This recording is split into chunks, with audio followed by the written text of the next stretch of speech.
Hi guys, Matt Easton here. So, talking about the British 1908 pattern cavalry sword which I'm holding here. So a number of you over the last, well, months, even years perhaps, have asked me about this model of sword and in fact the American 1913, the so-called pattern sabre. Not a sabre, it's a sword. Both dedicated thrusting weapons, and they're used actually, or they were used, very much like a lance. And a question that often comes up, both in application to these swords, the 1908 and the American 1913, and lances, is what happens when it goes into a person's body, when you're moving at speed on a horse. Well, luckily, we know the answer to that, absolutely categorically. Firstly, and I will link below my video here, a link to some old British Pathé videos from the First World War kind of era, which are showing troopers training to use this sword and actually extract the point afterwards. And it was part of applying the point to the target and extracting it was part of a drill that they practiced first on foot before they actually got on horses and tried it with moving at speed on horseback. And they did the same thing with lances. They did exactly the same kind of technique with lances. And, so that's the first thing, and I'll link that below. The second thing is, even today, these skills have been continued to be practiced to some degree in the military, but also outside of the military, in so-called skillet arms, or feats of arms, usually called skillet arms, demonstrations on horseback. Sometimes this is shown at polo sort of conventions, polo games, before or after or during the day. And there are lots of videos of this going on, and it's related to tent pegging. So if you want to search on YouTube or Google, if you search for skillet arms displays or tent pegging and look for videos of those, you'll see absolutely loads of videos showing exactly this. So what does the British Pathé video show? Well, essentially it shows how to give point, that is, you're moving at speed on your horse, da-dum-da-dum-da-dum, and how to apply the point. Notice that the hilt is usually kept upwards and the head is put down, okay? So one of the first things you'll notice is they've got the shoulder and the hand and the hilt up and the head hidden down behind the hilt. And generally speaking, there are 4 targets they're aiming at. Bearing in mind their horse is travelling forwards, they're either aiming at enemy cavalry on the right, enemy cavalry on the left, enemy infantry on the right, enemy infantry on the left, okay?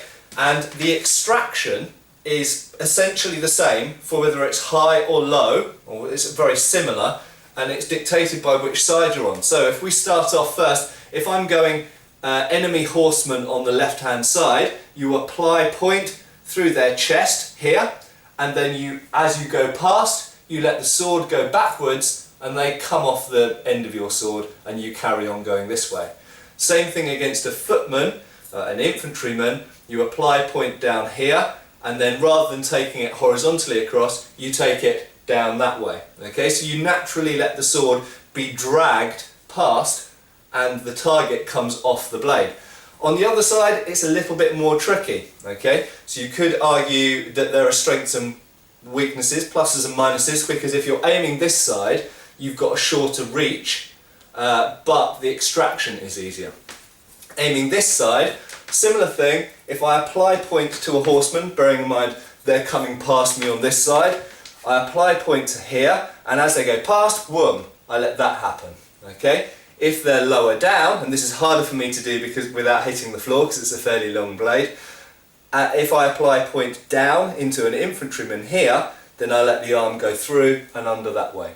Okay, and it's exactly the same thing you'll see with tent pegging. If you watch the tent pegging videos, they usually they do it on this side with the tent pegging.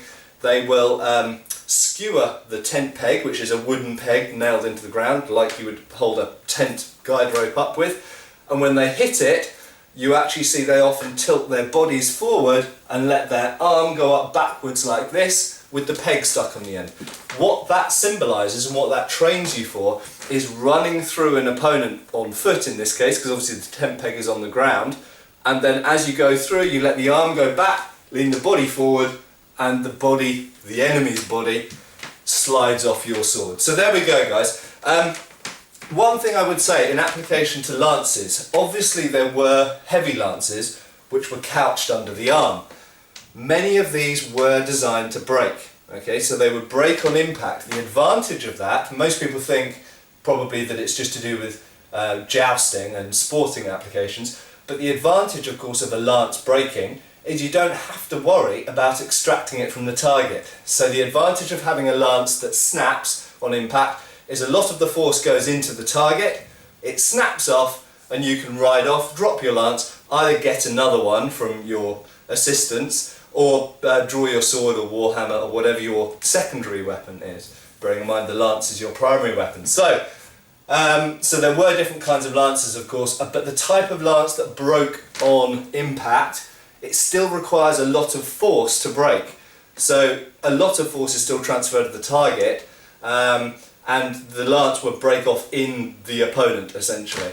But they were quite specialised type of lance used by very heavy cavalry for a relatively small period of time.